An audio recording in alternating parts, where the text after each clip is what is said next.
Putting a new straight stitch on your garment will completely transform how that garment looks on you, and it's actually really stupid easy to do. Now, before you sew that straight stitch, you're gonna have some sewing pins in whatever it is that you're tailoring. And if it's a t-shirt or a dress shirt, they might look like this, and if it's a pair of jeans or chinos, they might look like this. And the pins, they're not just holding the fabric together for us, no. They're creating a whole new shape on that garment. So wherever you put those pins is roughly where that new stitch and the new outline of your garment is gonna be. And I'm kind of weirdly specific about how you put those pins in there. When you are altering a t-shirt or a dress shirt on that very first pass there, all of the bulk of your garment is gonna be off to the left there, hanging off of the left side of your sewing machine, so you can kind of feed everything through nice and smoothly. It's really easy and great, but when you go to sew the other side there, everything is reversed. So you have the bulk of your garment on the right side of your machine, so you have to kind of like stuff it through that little hole there.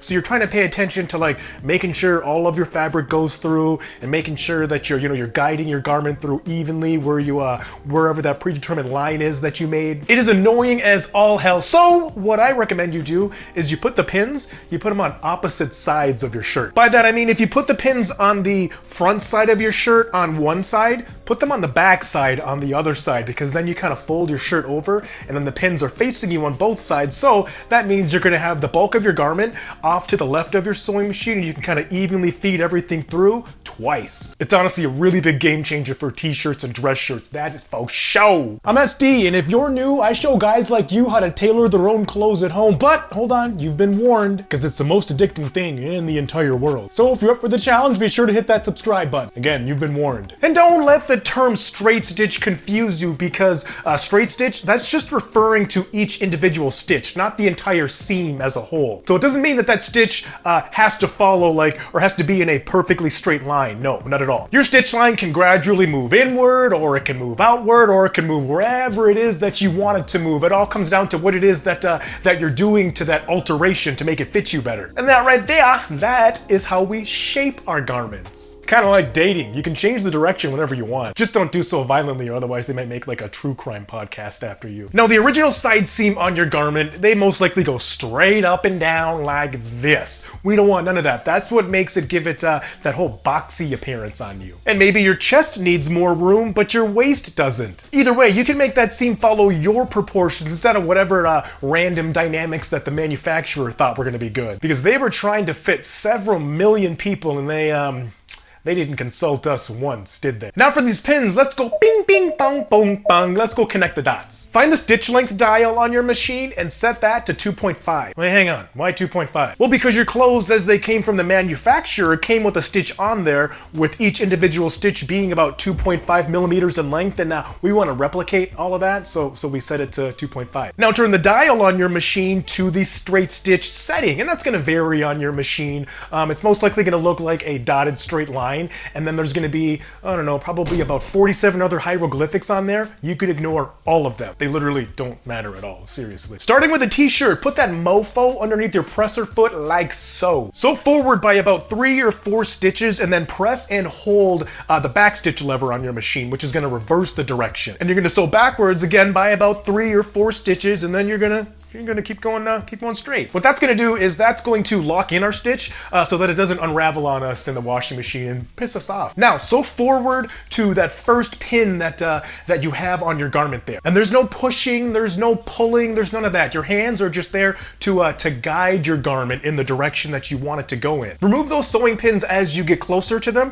And if you're working with any kind of stretchy material, like a stretchy t-shirt, for instance, make sure that you don't stretch it out because what's going to end up happening is if you pull it that way and you start sewing through there, you can end up getting kind of a wavy seam, because it's going to go back to its original shape, and then the seam's going to be all puckered and it's going to look like a damn lasagna noodle. And not good lasagna. I'm talking about Stouffer's lasagna, where it's ice cold and like blazing hot all at the same time. I will admit though, it is pretty good. And here's something that feels a little bit weird or counterintuitive to a lot of beginners, and it's don't stare at the needle, because the needle, that's just showing you where you are. You want to look where it is that you're going. So look a couple inches ahead of where that needle path is. Look at your next pin and kind of visualize and imagine a nice smooth line connecting the two there. Now, when it comes to angling or tapering, you really kind of want to find that happy medium, or that balance between immediately altering your garment or turning your garment this way to line it up with the next measurement where that sewing pin is, or doing it to where you sew up, keep sewing up, and then once you get closer to that pin, then you kind of make that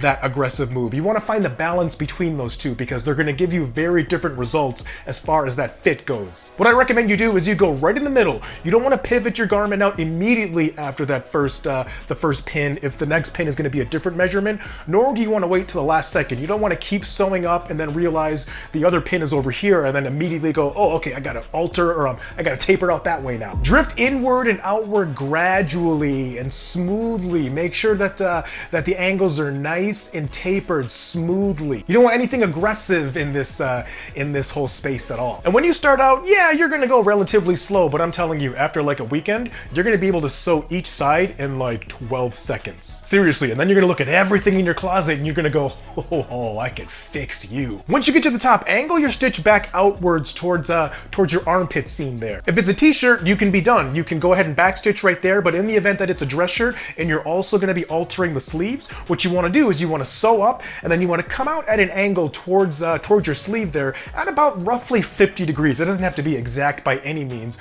What you want to make sure you don't do is have any kind of harsh angles. You don't want to sew up and then immediately start sewing outward away from your arm there through the sleeve, because no. That's how you create a really sharp angle and it gets really itchy on your armpit, and you're not going to be happy. Now, pants like dress pants and chinos and jeans, they work on the same principle, but the shape that we're trying to make or the design that we're trying to make is going to be a little bit different, because on a t-shirt or a dress shirt, we might be doing some tapering where we're going to come in and then we're going to go back out again, a little bit kind of like an hourglass. But on a pair of chinos, for instance, it's usually going to be a lot more straight. It's going to be a straight line that happens to taper a little bit further out from the bottom of the ankle there. Remove the pins as you sew, as usual, as you would do with a t-shirt or a dress shirt, but it's going to be a little bit different because we want to be mindful of the fact that we're going to eventually kind of marry our new stitch with our original stitch in our jeans or our chinos or our dress pants. So you want to smoothly and gradually start to work your way out as you sew up there. Nothing aggressive. Slowly work your way out, and then once you get to the top, you're going to have a pin there, which I like to kind of call the placeholder pin. It's not a pin that's necessarily showing you any kind of measurement or anything. That pin has one job. That pin is there telling you to say, hey, by this point here, you need to be done with this stitch. So I would say a couple of inches before that, as you're sewing up, really just kind of dance right on the edge of that original stitch there and slowly, gradually kind of bring them together like ebony and ivory. And then once you get to that placeholder pin there, you're completely done. The two stitches have been merged for at least a couple of inches. When you're done, this is what you will have, and that garment is going to fit you 1,000 times better. No, you didn't lose 20 pounds. Your clothes, they just stopped spreading lies about you, that's all. If you need to make it slightly tighter after you sew that first straight stitch, you could just sew another straight stitch just inside of that one there. I do that all the time. And then once you're happy with the fit, you want to cut off all that extra fabric there, leaving about 1/2 inch or about 12 millimeters or so between the new stitch that you made and then the edge of your garment. You don't want to cut super close to that new stitch you made. And then you're done. All you got to do is finish it off with a zigzag stitch. And that's what we're going to do in the next video. I'll see you over there. SD out. See ya.